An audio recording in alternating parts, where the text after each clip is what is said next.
there, I'm CBS 8's Jenny Day. So glad to have you with me as I take you around San Diego. The week started with a very rainy election day and ended with Veterans Day. I'll catch you up on those stories and everything in between. The midterm elections were certainly a top story this week. President Biden now giving a shout out to America's youngest voters who may be playing a crucial role in deciding several close races around the country. CBS 8's Richard Allen breaks down the issues that drove them to the polls and the impact of young millennial and Gen Z voters. Well, that's right. Exit polls show that voters under 30 made a huge impact this midterm. Some political analysts pointing to their participation at the polls as one of the main reasons that the so-called red wave by Republicans did not materialize. 20-something Veronica Tello recently became a U.S. citizen. She says it was critical to exercise her right to vote here in her new country the first chance she got. Because I want to be heard. And those voters 18 to 29 years old were heard from coast to coast. And I especially want to thank the young people of this nation. President Biden today recognizing the near historic turnout of the youth vote. They voted to continue addressing the climate crisis, gun violence, their personal rights and freedoms, and the student debt relief. In fact, a new poll released by Tufts University estimates that 27% of Americans under age 30 turned out to vote this midterm, the second highest youth turnout rate for a midterm election in the past 3 decades, just behind the historic 31% turnout in 2018. Here in San Diego, Congresswoman Sarah Jacobs pointed to the threat to abortion rights as a unifying force among younger millennials and older Gen Z voters. I think it's because we've seen record turnout of young people and of women and of people coming out to say that our bodily autonomy and our rights are not up for grabs. I think the under 30s are definitely more proactive and just... 25-year-old Claudia Castaneda is studying media arts in City Heights. Along with issues like climate change and a woman's right to choose, other more local issues also drove her to cast a ballot this election. For example, more funding for arts and music in our schools. And I think, that's something that I benefited from when I was in high school and when I was a student here in San Diego. So I was like, yeah, that's something that's meaningful even to me. And here in California, 16 and 17-year-olds can actually pre-register to vote so that their voter registration becomes immediately active once they turn 18. For more information, just go to CBS8.com, click on the online version of this story. Yeah, in the meantime, Richard, Governor Gavin Newsom is pledging to fight back against the narrative in red states. He won re-election with results called within just a few minutes of the polls closing. Our political reporter Morgan Reiner has more on the governor's plans for the next 4 years and what could be next for him after that.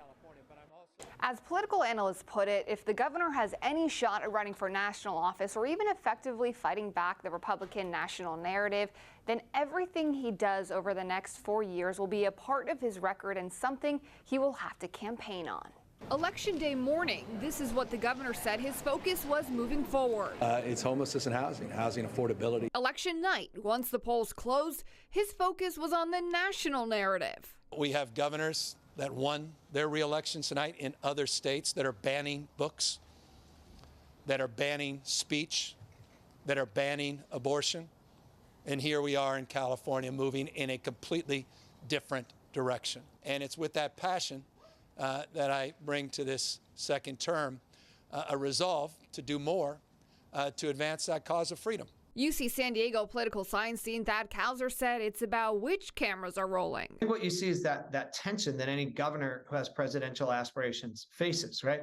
Nationally, he needs to be talking not about problems of California that he's going to solve, but about what's right about California and why it should be a model for the nation going forward. So you saw when he was using his time on the nation's camera last night, he was trying to project an image of California's strength. But both he and analyst Steve Swat said what happens in California over the next 4 years will need to be top of mind. Anything he does politically after this, he'll have to run on his record here in Sacramento. That means tackling some of the thorniest issues that have bedeviled governors in years past. One, of course, is housing. And the lack of a red wave on a national level, they said, means the governor may need to be patient. It looks like there won't be that mounting pressure on Joe Biden to step aside, right? His popularity is low, but that didn't reverberate across the party ranks, and it might give him the chance to have a second act. And if that trajectory is upward, Gavin Newsom's going to have to be patient for his own national moment. Newsom's Care Corps proposal to address the homeless and mental health crisis will be in place within the next term of his. And as soon as next month, there's a special session that he called for to address the gas prices. Thad Kalzer believes that many of these plans of his will start to pay off and will help his national aspirations. Morgan, thanks. And staying on the election, art and music lovers are celebrating a major win with the passing of Prop 28. The proposition gives California schools an extra boost in funding, specifically to support art and music education. To showcase what this funding will go towards, San Diego Unified showcased an art exhibit downtown. The event was also a way to attract new art teachers who will be needed to staff new classes funded by Prop 28. Students can really dig in and develop their own voice through the arts, and it really develops literacy skills. It develops all kinds of creative skills that they can use in any job that they might find themselves in. Yeah, and Sterling says that Prop 28 will provide San Diego Unified an extra $15 million a year. And Mayor Todd Gloria just announced that his office is making the fentanyl crisis his top priority. That means dedicating more resources to enforcement and investigations. The mayor also wants staff to look at creating new policies and new ways to support the DA's office when pushing for stiffer sentences for drug dealers. Law enforcement agencies are already undertaking serious and concerted efforts to address this, and I'm pledging every bit of support that San Diego can offer. Yeah, it is devastating. There were more fentanyl-related deaths in San Diego County in the first 6 months of this year than in all of last year. Well, this is also Cyber Security Week here at CBS 8, where we're always working for you. You might not think of dogs as tools to help fight cyber crime, but you'd be wrong. CBS 8's Dana Marie McNichol met an English lab here in San Diego, trained to sniff out hidden electronics that could contain child pornography. See, what? Oh, show me. Show me. Drugs and weapons are not the only criminal evidence police dogs are on the hunt for. Seek. Seek. Seek up. Trained to sniff out the smallest of electronics. Seek up. Seek low. Seek up. Willow, the English lab, let her nose lead the way, demonstrating how she sniffs for a thumb drive that could contain illicit photos of children. Because usually it's the stuff that has been overlooked or is hidden, the stuff they really don't want us to find. Her nose is a critical tool for investigations. Sit. Oh. Willow's handler, Ron Burleson, is a senior investigator for the San Diego County DA's office. They work as a team during search warrants. She's trained to recognize a particular chemical commonly found on electronics. When they originally started developing computers, they found out that the hard drives, when they were running, would overheat and fail. And they found this chemical, this is TPPO. They put that on there, and it keeps it from overheating. She can indicate anything from external hard drives to a micro SD card. Her sensitive nose is the newest weapon against child sex crimes. After we went through the house as detectives, we have Willow come in and she will search, and lo and behold, yesterday she found a USB drive that had been hidden in a big plastic bin. So she obviously is a fantastic tool, and sometimes she finds that smoking gun we're looking for. Show me. Show me. Show me. Yes, good dog. And her reward for hard work, a lot of love from the office. Willow comes in the morning and she's just happy to see everybody. She'll run from cubicle to cubicle and say hi. More than anything, Willow probably helps with our mental health. She's also a very good wellness dog to have here in the unit. When detectives get done looking at imagery for a while, it's nice to sit there and roughhouse with a little yellow lab. There is a long list of agencies anxious to use these dogs, but here in San Diego, we have two, which is extremely rare. You know, she's making a difference every day. For me, she's the hero because she's out saving kids. For CBS 8, I'm Dana Marie McNichol. Dana Marie, thanks. And more now on an important warning for parents about a new scam making the rounds on social media. An increasing number of teenage boys are falling victim to sextortion scams. Dana Marie McNichol also talked to local law enforcement who say predators are asking San Diego teens to share provocative images and then blackmailing them for money. What starts off as an innocent friend request from a fellow teenager can quickly turn into a conversation with someone pretending to be somebody they're not and pretending they're interested in a relationship. By the way, I think you are really pretty. This is when things can go wrong. Kids and teens are being targeted by a dangerous scam online. The majority of them being teenage boys, being friended by attractive females out of the blue. Detective Garrett Nugent with the San Diego Police Department says that what seems to be an attractive female will send that child an inappropriate image and ask for one in return. They start demanding more and more and more, and if the kids refuse to do so, then that's when the threats start. The scammer threatens to distribute private and sensitive material if you don't provide them with money. Many pay up because they don't want to pay the price of humiliation. The trend is called sextortion, and it's nothing new. The previous targets were young girls, but the shift to boys has come as they're easier to coerce. Can you start to tell the jury what happened? I had a friend request from this Steve Crofton guy. Prior to that date, had you ever had contact with a Steve Crofton? No. For the first time in history, we're letting strangers interact with our kids in the back of our car, in their bedrooms. You just watched the trailer for a recently released film called Sextortion: The Hidden Pandemic, produced by two parents of teenage girls. This is probably the fastest growing crime in the world that nobody knows about. Definitely happening on Snap, on TikTok, on Discord, wherever the child is. Stephen and Maria Peak worked closely with the Center for Missing and Exploited Children, who run a cyber tip line. They receive 80,000 reports a day. I always thought that the predator was some creepy dude that still lives in his mom's basement. Simply the fact of who the offender was very shocking. In this film, obviously, this is a Top Gun fighter pilot and a Naval Academy graduate. And so we realized that the perpetrators literally come from all walks of life. San Diego detective Tammy Mason is with the Internet Crimes Against Children Task Force. She says it's scary for children on the internet in a post-pandemic digital world. One of my sextortion cases, 20-something-year-old guy was doing stuff to lots of different girls. If their location services were turned on, he would get their Snapchat account, find out where they're Snapchatting from, look it up on Google Maps, take a picture of the Google map, send it to the kid, and say, I'm going to come to your house if you don't do these things. Predators thrive on the guilt and shame of the kids, while this dangerous trend is leading some to take their own lives. There was 1 or 2 children that came forward and about 300 victimized in silence. The FBI warns parents to be on the lookout and to have conversations with their kids. It's very important to tell them, you're not going to be in trouble. We will not take away your phone, but we will help you through this. For CBS 8, I'm Dana Marie McNichol. Important conversation. Dana Marie, thanks again.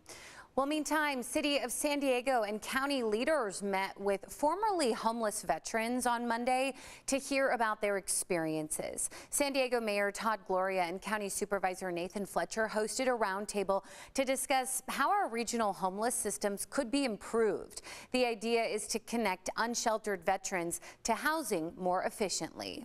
There's this debate in Congress raging over what do you say? Do you say thank you for your service or something else? At the end of the day, it doesn't matter what you say, it matters what you do. It matters the action you take. And we show our veterans how much we value and appreciate their service by making sure that they aren't homeless on our streets. Yeah, leaders say something that would help solve veteran homelessness is for more landlords to make housing available to veterans in the rental voucher program. And for many, the dream of owning a home in San Diego is almost impossible to achieve.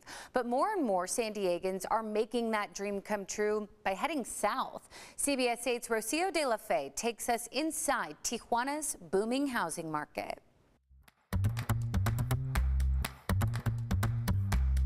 These gorgeous and breathtaking views of the Pacific Ocean have been drawing Americans into Mexico for decades. Some see Baja Mexico as the perfect vacation spot, and others choose to retire here. But Americans are going across the border permanently too. Mexico is one of the main places to live outside of the United States or Canada. In Baja, we're closing from the border, and we have the biggest population of Americans living in Baja. President of the Mexican Association of Realtors, Julian Camacho, says Baja Mexico attracts a variety of people, including those looking for more affordable housing. And the residents are from California, from the United States. So they'd rather to live here because, $300,000, $350,000, you have a home that it will cost $750,000 in San Diego. 75% of those living in this Real del Mar neighborhood in Tijuana are American citizens. That's 300 out of the 400 homes in the area. About 80% are from California. Camacho says the majority of the people opting to move here are between 35 to 55 years old. They come, they like it, and they buy the property.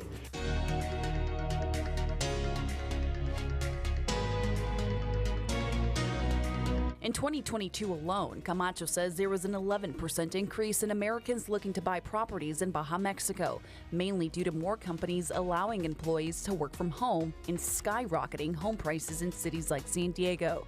And while Baja is one of the most expensive parts of Mexico, it's still considerably cheaper than California. Homes here start from $200,000 and can go up to $800,000. These resort-style properties come with golf courses, ocean views, and 24-hour security.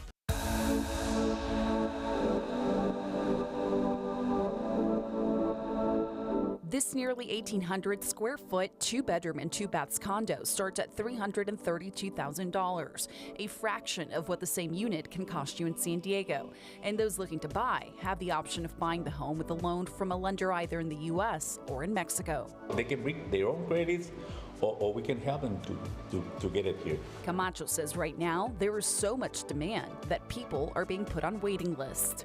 Right now, you have to wait 1 year to finish and give you the property because we're selling in advance. Baja Realtors say they're expecting the growth to continue into 2023 and beyond. Rocio de la Fe, CBS 8. It sure is beautiful down there, Rocio. Thanks. Staying on your money, this year's Thanksgiving feast is going to cost you more. Turkey is expected to run you 23% more than just last year, according to Wells Fargo. Inflation and the bird flu have been driving prices higher. Butter and flour are also more expensive. Wells Fargo says this may be the year to eat out on Thanksgiving. The cost of dining out is up about 6%, while a trip to the grocery store is up nearly 10%. Meantime, someone in Southern California is a billionaire after hitting the Powerball jackpot Tuesday morning. The record $2.4 billion ticket was sold at a gas station in Altadena, that's in LA County, so close to here. The winning numbers were announced after a rare drawing delay. Hey, this one's also getting a lot of attention this week. The wait is over. Topgolf wants to come to San Diego. The Golf Entertainment announced it's looking to open 2 locations. One location is planned at East Harbor Island across from the airport. It would be 3 stories with 100 hitting bays. Topgolf hopes to open another location then in Sereno Valley by redeveloping the Carroll Canyon Golf Center. I'm extremely excited. I've been waiting for this moment for the past, I don't know, however long I've been in San Diego.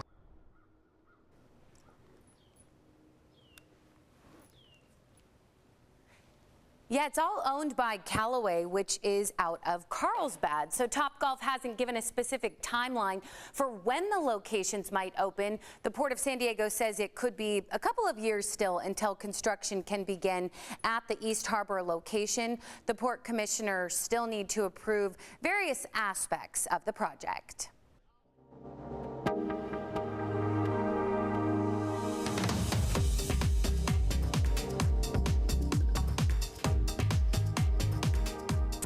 Well, the landscape of our planet is changing every day. Global warming is starting to take a toll on crops and vegetation.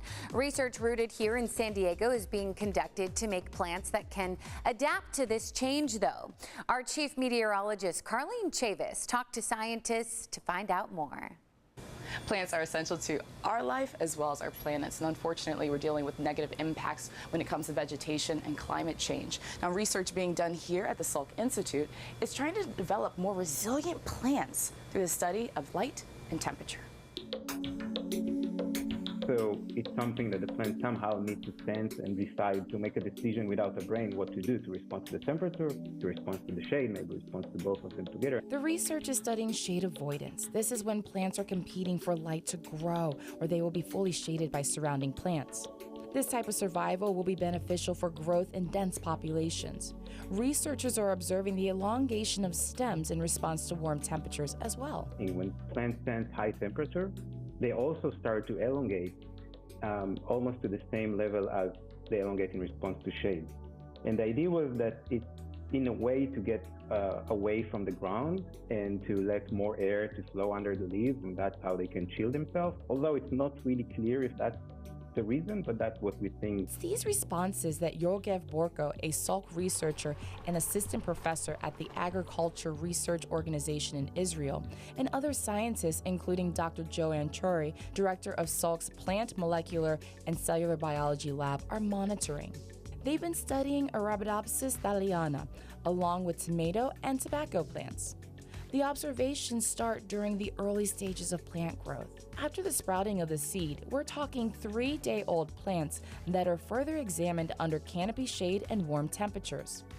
Borko says you can start to see the effects of the shade response as early as 4 hours into observations. On a molecular level, observations can be seen as early as 10 minutes.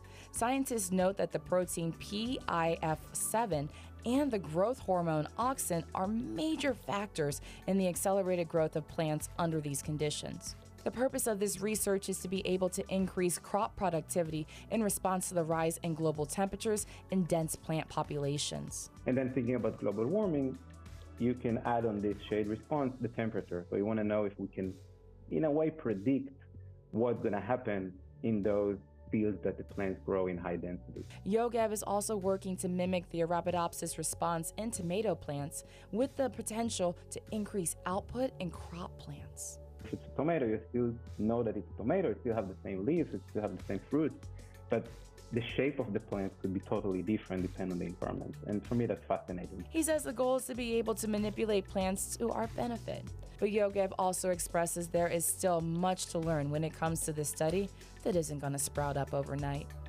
For CBS 8, I'm Chief Meteorologist Carlene Chavis. Another important topic, Carlene, thanks.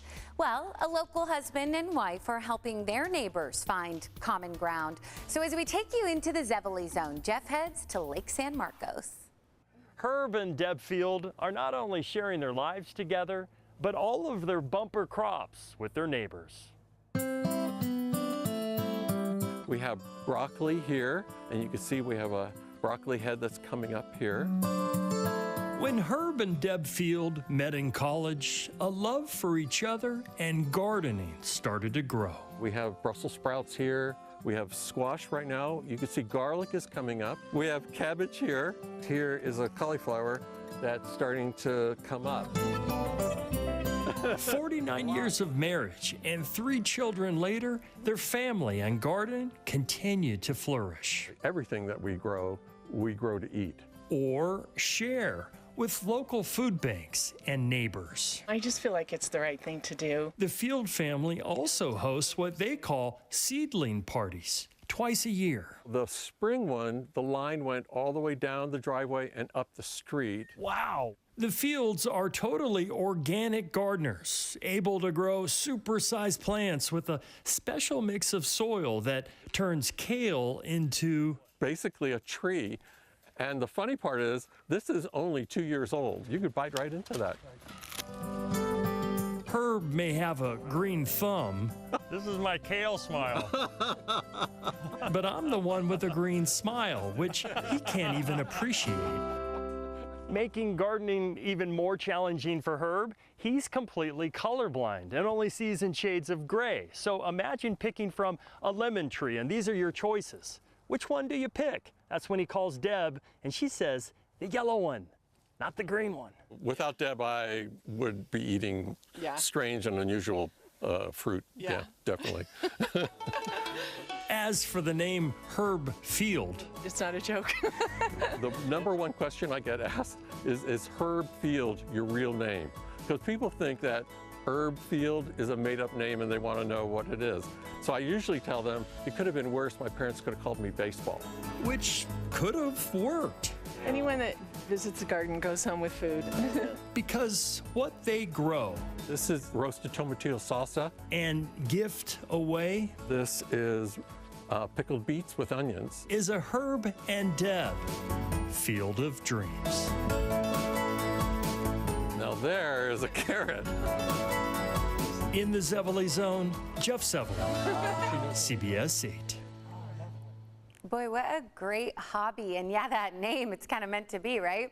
The fields grow 45 different types of food. They say organic gardening isn't just healthy, but also can add years to your life. Well, as we honor our veterans this week, we want to highlight our wounded warriors who continue to heal. We've been a proud partner with Warrior Foundation Freedom Station for years now, helping to raise money to send warriors home for the holidays. CBS 8's Abby Alford shares how you can support America's wounded warriors living in San Diego. We're here at Freedom Station 2 in South Park. It's a community for our wounded warriors that helps our veterans heal mentally and physically. On the outside, the bright yellow cottages on 30th Street glow just as bright as they do on the inside of Freedom Station 2. It's been a miracle, absolutely a gift. I don't really know what I would be doing without the foundation. U.S. Marine Corporal Nick Voss has lived in one of the Warrior Foundation Freedom Station 2's cottages for a little over a year. He medically retired in 2021 after a spinal cord injury and a helicopter accident while serving in the 1st Combat Engineer Battalion. The foundation being able to provide me with a new wheelchair when I showed up in a broken one that was being held together by duct tape, that was absolutely huge. His neighbor, U.S. Marine Gunnery Sergeant Dana Cisneros, gives us a tour of the Legacy House. That's a temporary home for she and her parents while being treated nearby at Naval Medical Center San Diego. With the amputation, I'm a lot more functional. I'm in a lot less pain. She underwent a below-the-knee amputation in August after an injury from a broken foot. We were looking at hotels and Airbnbs, and it's so hard to find something that's ADA compliant or even is just handicap accessible, period. But not all of the wounded warriors' injuries are as visible. I went through 5 combat deployments. I've been blown up 21 different times. Not every day is easy. On the outside, you can only see his hearing aids, but U.S. Marine Sergeant David Scott suffers from several brain injuries while serving from 2003 to 2014 in the 1st Battalion and 3rd Battalion 5th Marines. It's just one little step at a time. One of those steps happened in June when the freelance photographer and his service dog Noble moved into one of 8 cottages at Freedom Station 2 with other wounded warriors. It's a great place for veterans to learn independence and to learn how to live on their own and to create a structure. Warrior Foundation Freedom Station has 2 villages and another one is in the works, designed for ill or injured service members to transition into civilian life. Warriors stay on average 16 months. They pay discounted rent, and when they move out, it makes way for another warrior to start a new beginning among comrades who get them. They may not all have gone through the same thing that I'm going through, but we've all been through our own thing in our own way, and we understand each other.